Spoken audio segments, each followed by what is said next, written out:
Greetings, welcome, ni hao, Joe-san, konnichiwa. Hey up, me dog. So today we're going to do some Tai Chi. We're going to be working on 3 of the 8 powers. 3 of the 8 powers, the more you get into them, the more they kind of become, We're going to work on 3. We're going to work on the 8 powers being Peng, Lu, Ji, and Chai, Lia, Zhou, Kao. So water, robot, press, push, pluck, split, elbow, and shoulder. We're going to be working on Peng, Jing, ward off, and we're going to be working on Ji. Not traditional like pressing, we can't do the pressing, we know it's not the move, it is the power there, and so shoulder or bump there, but again it's not just a technique there, it's a power, it's a feeling, a way of feeling. So we're going to be working on those, so let's go through our principles, let's get into our Tai Chi zone, so connecting our minds with our bodies right here, right now, no distraction, no laziness, no boredom, no overthinking, giving what we're doing right here, right now, our full attention, and connecting with our center. So visualize a ball in your belly. A ball, I imagine about the same size as my fist. You can imagine it bigger than that or smaller than that. But imagine the center of that ball is about 3 fingers below the belly button and in the center of the body. So closer to the spine than it is to the front of the body. So the ball takes in the spine, all those internal organs, all of that area around there. I want you to feel as if you're tensing or clenching that fist-sized ball. Or tensing deep inside like you're holding in a bit of flatulence. Like you're holding in a bit of wind, and use that tense and that clenching to pull all of your deep core muscles, your deep frontal line together. Feel that connecting to your outer core. Use that tense and that clenching to sink the lower ribs on the front of the body, to fill the lower back. Use that tense and that clenching to make sure this joint, the SI joint, the sacroiliac joint, is upright, so it's not tilting forwards at the top or the bottom. Use that tense and that clenching to push down into the heels. Use that tense and clenching to push up through the body, push the toes off the ground. Use that tense and that clenching to pull the perineum up. Use that tense and that clenching to push the tongue onto the roof of the mouth. Use that tense and that clenching to push the very top of the head up against the heavens. Keep the tongue on the roof of the mouth. Keep the perineum pulled up ever so slightly. Relax the tense and the clenching, but keep the connection between your center of gravity, the top of the head, and the very center of your feet. So now feel as if you are suspended from above. Imagine you have a long ponytail on the top of the head. Imagine this is tied up to the rafters. This area, okay, this joint upright, this area feels like it's hanging down plumb. Your counterweight, your counterbalance, keeping you nice and upright, maintaining your zongding, your central equilibrium. And nice and stable, relax the hips, the knees and the ankles. Sitting down, put your mind, your awareness into that ball in the belly. Do a slight tensing, clenching. Turn from the center, just setting yourself into motion. Setting yourself into motion. Now keeping a momentum going. You know, it's much more energy efficient to keep a momentum going than it is to keep stopping and starting. So keep the momentum going. So I work a lot with, in Tai Chi, we work with the Jing power of the body, the elastic strength of the body. I believe, I might be wrong, the elastic strength of the body is within the sinew, the myofascia, and the anatomy trains. The anatomy trains are those bands, 12 bands of connective tissue and muscle that crisscross, wrap around, run up and down the body, giving you the different planes of movement. I said 12 of them. So I think Jing power is the elastic strength of the connective tissue. I think it's kind of like the compressed strength of the fluids in your body as well. The synovial fluid, the fluid in your joints, the fluid that surrounds and goes around your body. I think it's the compression within that, the Jing power. So a mixture of the elastic strength and the compressed strength of the fluids in your body. Turning. So all the joints, all the movable joints. I want you to feel in the movable joints. So we have the myofascia, the sinew, the myofascia that surrounds and connects everything inside the body. If you were to take away everything in your body apart from the myofascia, you would have a complete map of your body. So it is elastic, it is about 70% water. The importance of keeping yourself hydrated, because when you are dehydrated, what should be stretching is likely to be damaging, snapping, breaking. So keep yourself hydrated. And in all the joints, the movable joints, the majority of the movable joints, should I say, you have like a sponge-like cartilage, which is also kind of made out of that myofascia. Sponge-like cartilage that absorbs the fluid from the sinew, the synovial fluid. And when the joints are hydrated and open enough, so not excessively closed or open, then when they have the optimal conditions in your joints, that fluid in the joints helps the joints to glide freely, through, or over each other, through that joint. So really feel that glide and keeping the optimal condition in the joints, and you're not squeezing that fluid out, you're not stretching out either. And I always start my waist turning like this. So as I turn onto the supporting leg, the groove of the top leg is more closed and open. In this area, the quad here, I've been working a lot recently on the superficial front line. Okay, one of those 12 anatomy trains. The superficial front line runs from the toes up the front of the body to the outside of the knees, and from the instep across the shins here and against the outside of the knee, stabilizing the knee and pulling the instep up. Then they travel up from the outside of the knee, up the thighs, connecting to the hips here, or what we call the hip bone here. And then they start again, the superficial front line starts again at the pubic bone, so it's joined functionally by the quad, by the quad area here, this joint, this inguinal area, and that joint in there, joined functionally by that area there. So we feel that connectivity, this opening and closing here, that pumping, not squeezing out of that fluid. That pumping of that joint there helps to push the fluid around, stretch and pull it around the sinew, because it doesn't have a pump like the heart pumps the fluid, the blood around the vascular system. The sinew, the fluid is pushed around it by the movement of your body. So feel the joints open and expansive and juicy, and feel juicy in general. Make sure you're hydrated and feel juicy in general. Then change to doing it like this. So have that groove more open than closed when the leg's at its fullest. We have 3 major points of contact with each foot on the floor. We have the 2 balls behind the toes, the big toe and the little toe. Each one of the toes has one of those balls, but because of that widthways arch across the toes there, it's only really the big toe and the little toe ball that touch the ground. Then you have the ball at the rear of the foot, at the heel of the calcaneus. Keeping those 3 points of contact, but have more weight towards the rear center of the foot. And feel yourself sitting down onto this groove here where the top of the legs meet the buttocks, this gluteal sulcus, sitting down onto there. So the knees not going any further forward than the toes, you're not putting excessive pressure onto your knees, and the knees staying in line with your toes. And really feel all these rotations traveling up through the bodies. So rolling into your foot, rolling into your foot. The way that we roll into our foot, especially when we're walking around, it triggers important events in your feet and important events up through your body. Now the ankle is slightly offset on your foot, so when you heel strike when you're walking, it triggers the tendons of the 3 calf muscles, the Achilles tendon, and then the ankle drops in ever so slightly and triggers a separation of all the bones in the feet. They spread out to give you a nice wide platform. Then as you roll through the foot, that wide platform in the midfoot, those tarsal bones, it forms a widthways dome, a widthways arch across there. Then you roll along the middle outside of the foot, because we have the instep, you don't put too much pressure on there, and towards the toes. And if you're walking, you would flex the toe and then toe off of that widthways arch across the midfoot and off the big toe. But we're not walking, so let's just start to raise our toes. Raising toes, and really feel yourself rolling through your foot in that zigzag, that sagittal plane through the foot. Heel strike, drop in ever so slightly, then roll along the middle outside edge of the foot and then towards the big toe. Feel that dome you're creating on the sole of the foot, flattening and then pumping back, pumping back, pumping back. And as you sink down, feel that offset ankle triggering this rotation all the way up through the body. This rotation, nice even rotation up through the ankle. The knee rotates ever so slightly through the hip, up through that joint, SI joint, up through the waist, up to the top of the head, and out through the shoulders as well. Sinking down. Compressing, keeping those optimal conditions in your joints so you're not squeezing that fluid out of the joints. Sinking down, compressing, and then bouncing out. Bouncing out. Keeping the head up, suspended from above. Feel gravity's pull, so you feel that lengthening up and down the body. Lengthening, not stretching. Feel that compression of the fluid in the joints, not squeezing it out. And connect with all the energy in that lengthening and that compression, and utilize that to keep you in motion.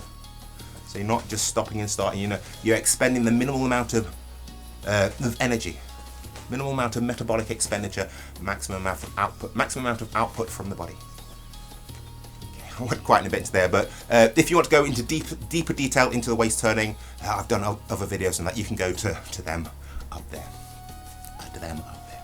Okay, so we're going to go from here. So we're going to do Ji and we're going to do Peng, Ji and An. So translated as ward off, press and bump. But they're not necessarily, the powers are not techniques, but we'll get into it. So feet hip distance apart, parallel to each other. Mind into the dantians, that ball in the belly. Tongue on the roof of the mouth, pulling the perineum up, pelvic area hanging down plumb, moving from your center. Side to side.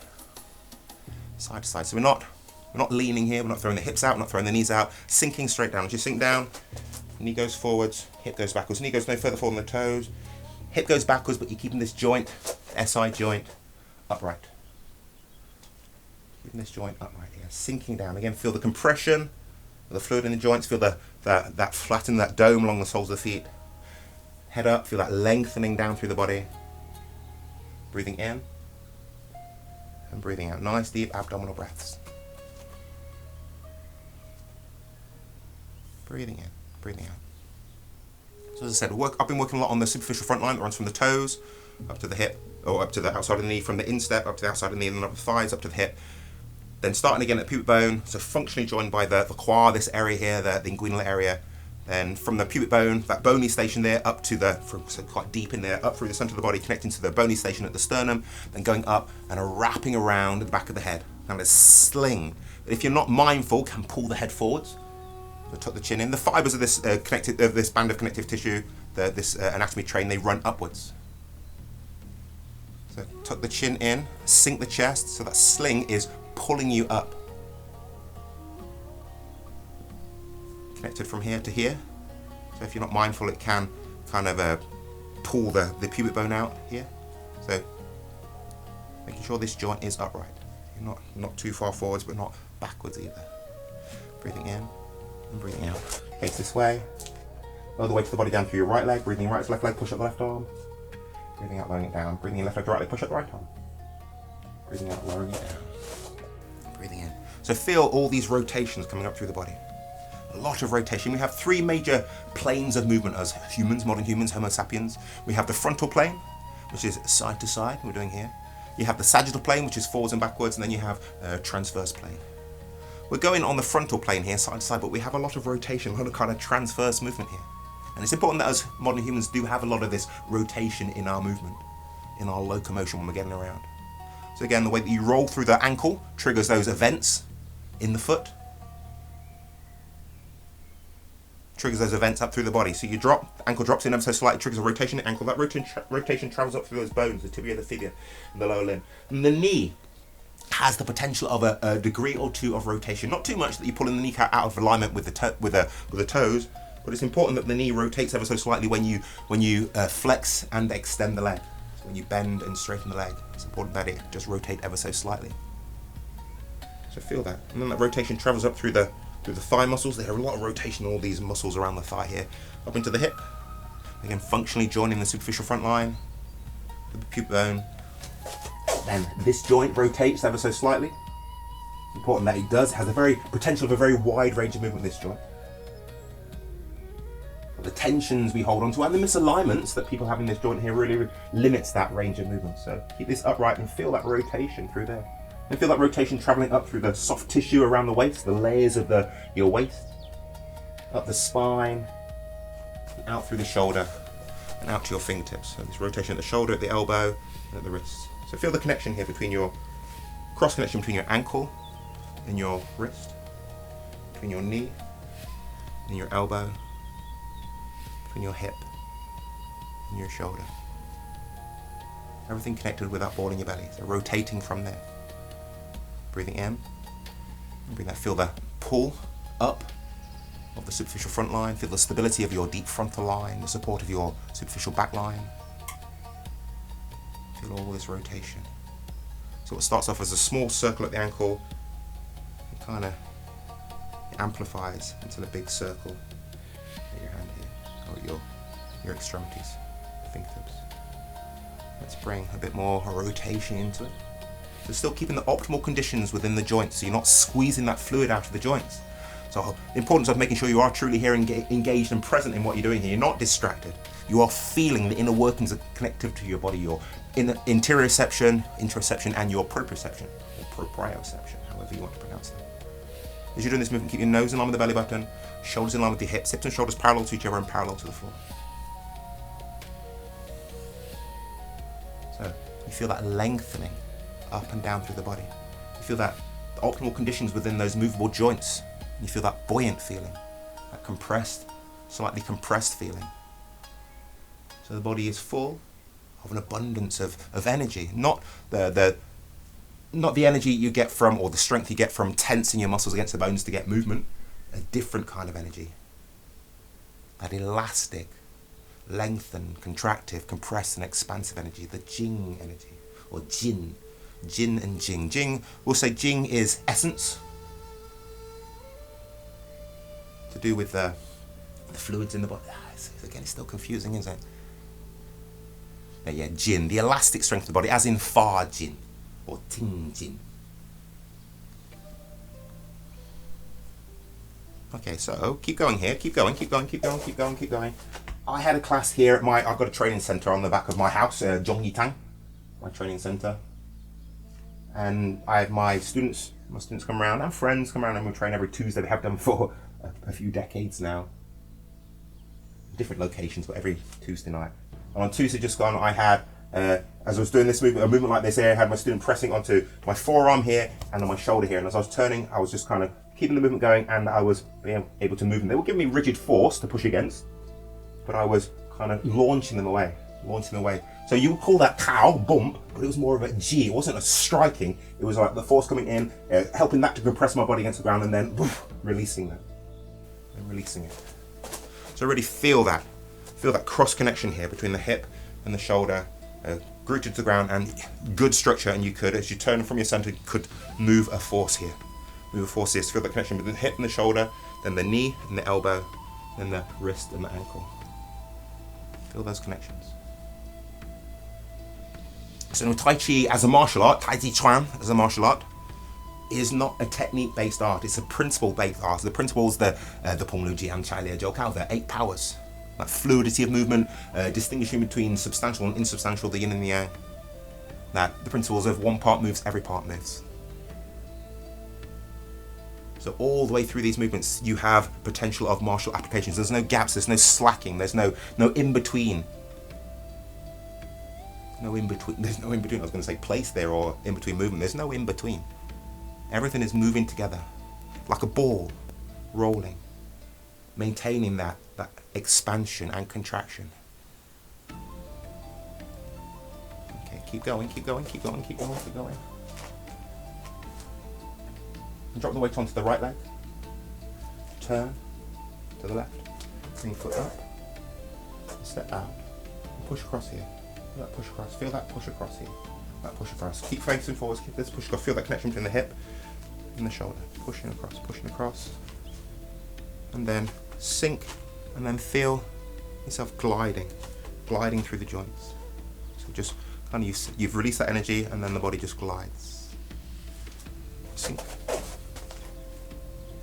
Step right. Push across. Step. Push across. And again, feel that. Feel that. Pushing across. It's this side of it. Pushing across. And then gliding. So we've got cow here, and then we've got ward off. Sink. Turn. Step. Push across. Leave this hand here this time. Push across. Warding off. And glide. Warding off. Expanding. Here. Sink. Turn. Bring the foot up. So you can just touch it. You don't have to bring the foot up. I'm bringing it up. You can touch it down there for balance if you need to, or you can really work on your balance here. Step out. Get your shoulders back. Nice. A step forward is not a lunge. Push across. Feel the cross connection between the hip and the shoulder. Cross connection between the knee and the elbow. And then the wrist and the ankles. Sink. So we will sink to your right. Turn to left. Come up. Compress. Step out. Warding off. Through. Ward off. And then we'll weave through. The Fair Lady weaves the shuttles. Sink onto your left leg. Turn to your right. And again, you could, through this rotation, you could have force glide here, and on the shoulder you could turn that off. Press it off, cow it off, pull it off, bring it up. Press it onto your forearm here and onto your shoulder. Push across, you could squeeze. If they put rigid force, you could bang, use their structure against them. Then elbow, if they're pushing onto forearm and elbow there, you could out there. And then warding off, gliding through. And then you can do the Fair Lady weave the shuttles, you can do your roll back, you do your press, your push, you can go into. But I'm gonna finish there because I have got to go and do a class now. So practice it. There's quite a lot in there. I know I did rush through it, but there's quite a lot in there. Yeah, Ji, An, and Peng. So I'm gonna say we're gonna finish there. We're gonna rub your hands, rub your face, rub away those worry lines, the chin, the neck. Really be mindful of where you're rubbing. Mindful of where you're rubbing. It is self-massage. Rub as hard as is comfortable for you.